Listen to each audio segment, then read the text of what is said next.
Listo, está grabando. Sí, listo. Eh, este es el protocolo número 1 para la primera sesión de clase. Entonces, durante esta clase discutimos las prácticas funerarias judaicas y al final su relación con el Santo Sepulcro. Entonces, pues de las prácticas, eh, más que todo discutimos como los diferentes tipos, ¿cierto? Y cómo estas diferencias nos permitían determinar como diferentes como características de, ¿cierto? De aquel que estaba siendo enterrado. Y ante todo, pues como que la conclusión a grandes rasgos es que las tecnologías funerarias en ese punto, como arqueológicamente al día de hoy, nos pueden hablar mucho del estatus social de aquel que estaba siendo enterrado, ¿cierto? De la complejidad de la misma o la carencia de la complejidad, siendo bien en las tumbas como bajo tierra o en la roca, nos hablaban de eso, como de, de qué tan influyente y acaudalado era esa persona en el momento de ser enterrado. Entonces eso fue lo primero.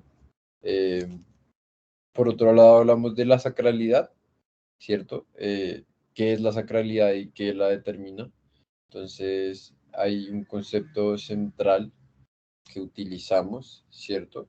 Que es el axis mundi, ¿cierto? Entonces, como eh, una coyuntura en el espacio o en el tiempo en donde se conecta lo divino con lo mundano, ¿cierto? Aquí utilizamos un ejemplo de una abadía en Francia, la primera abadía gótica de Francia. Entonces es como la capacidad que tienen estos espacios para conectarnos pues para conectarnos y para prolongar el contacto con la divinidad, ¿cierto? Entonces ahí hablamos de como de tres momentos cruciales, que es un suceso, ¿cierto? Un espacio y la voluntad colectiva de preservar ese suceso en el espacio. Entonces hay un relato que, que se perpetúa por medio de las palabras y de los objetos, como el rito que llamamos, ¿no? Eh, listo. Después hablamos de nuestro interés por el espacio funerario, ¿cierto? O sea, cuál es como el raye con la funeralidad. Entonces, aquí utilizamos un ejemplo se utilizó un ejemplo de un banquero, ¿cierto? Romano, amigo a ver, no me acuerdo de quién era amigo. Bueno, como creo que era de Miguel Ángel. Eh, el caso es que el man le metió una cantidad absurda de plata que lo enterraran y que su sepulcro fuera extremadamente bello. Y esto era como para, o sea, el ejemplo se utilizaba como para decir que, que las tecnologías funerarias, ¿cierto? Son una forma de hacer memoria, de reeditar la memoria de uno o varios personajes y al final de una genealogía, ¿cierto? De perpetrar una genealogía en el espacio. En este sentido, estas prácticas y tecnologías funerarias nos unen con un espacio, con una tierra y con una memoria. Hay como unos intereses ahí eh, pues para nosotros memorísticos, pero para el mundo antiguo también, en cuanto a la genealogía y en cuanto a como la legitimidad de, de, de la propiedad de un espacio, ¿cierto? Entonces, aquí se usa el ejemplo de las sagas vikingas, en donde cada que el héroe llegaba reclamaba como su derecho a la tierra porque su padre estaba enterrado ahí. Eh, sí. Ya al final llegamos como a la discusión del Santo Sepulcro, ¿cierto? Como de que del relato podía ser determinado como fáctico y luego como verificado, ¿no? Por medios arqueológicos.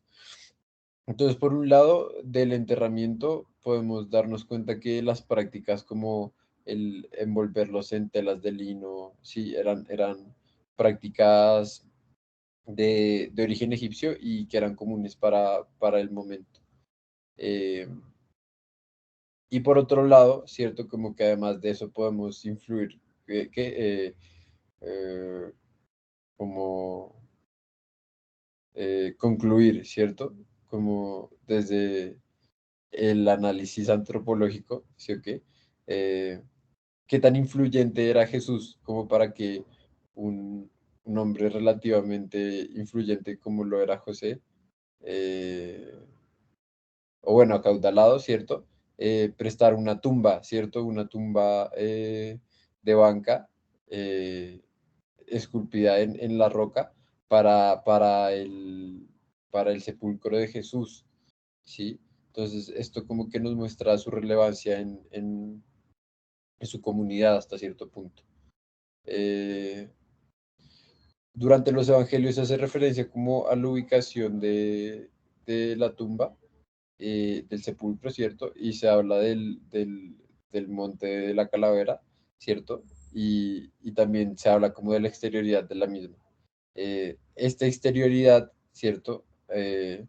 Del, del sepulcro a Jerusalén, eh,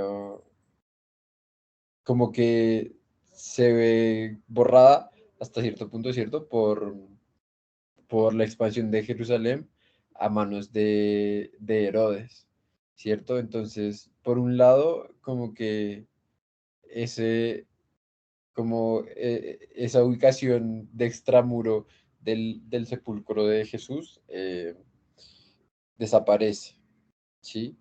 Eh, por otro lado, como que, claro, hasta ese punto se preservaba igual como la memoria de la ubicación de la misma, pero en el año 40, ¿cierto? Creo que es 43.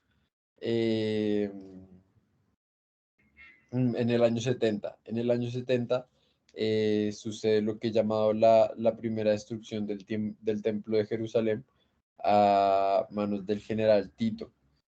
Con la destrucción del templo hay como una gran migración de comunidades judías de Jerusalén y hasta cierto punto se empieza a perder como el conocimiento del Santo Sepulcro, ¿cierto?